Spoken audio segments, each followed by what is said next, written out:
I'm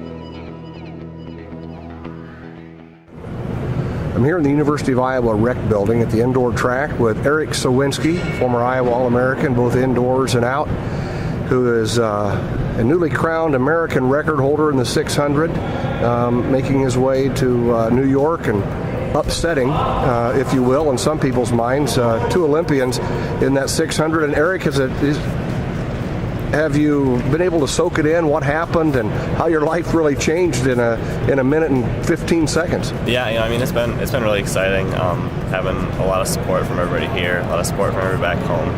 And I knew after that race in Moscow that given the right circumstances in the race that I'd have a good shot at that. So now, I'm going to be all over the board here with questions, but on your training, did you train specifically for the 6, or is that 600 training just what you would do for an 800? Yeah, we just we put in a lot more base miles and stuff this year, so to run a 600 that much faster, it was a little bit of a surprise to both of us, I think. But I think we just really ramped up the training and on the track and in the weight room, and I think it all just correlates over from race to race. So you're talking, you say we ramped up the training. Tell the people who's we. Oh, Coach Woody and I, we kind of plan things out together. So. And Coach Woody has taken you to new heights here. What was your PR coming in here out of high school? 154.2. So 154.2, and you've run 145 and change, haven't you, in the 8? Yep. And an American record in the 600. So what's ahead for you in the outdoor season? We'll try to get in a couple good races before USA's, and that's what we're focused on, is trying to get into the final at USA's and try to make the team go into Moscow. I think that's the main goal for outdoors. So. And how fortunate USA's are in Iowa this year. And you've had success at Drake and just an hour and a half from Iowa City, so that sure helps, especially somebody that's not contracted yet with anybody, and which still surprises me. But tell us a little bit how that's going and what's the process of trying to get a contract? I'm pretty new to the whole thing, so I don't know a whole heck of a lot, but I think a couple people have contacted my agent, and I think he's in the talks with a couple people, but there's nothing concrete going on that I know of right now. So it's just a waiting game. I'll just keep working hard on the track, and I think things will work out if I keep doing that. So you're still selling shoes and pocketing money and trying to save to get somewhere. Yep. Well, let's go back a little bit, and I can't imagine how many phone calls and texts you got after that night in New York, but your family had to be ecstatic, as well as your old high school coaches and teammates.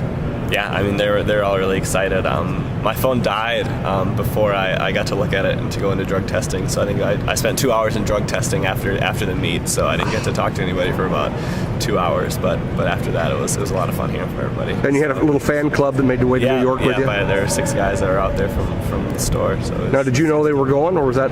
Yeah, they were going out ahead of time, even before I knew I was going to be in the race, because I didn't find out until Wednesday before the meet that I was actually going to be running. So they were already planning on making the trip, and I think when I got accepted in the meet, it made a lot more exciting for them too. So and to go into a field like that and to even be able to toe the line with those guys, you've got to be confident in your abilities.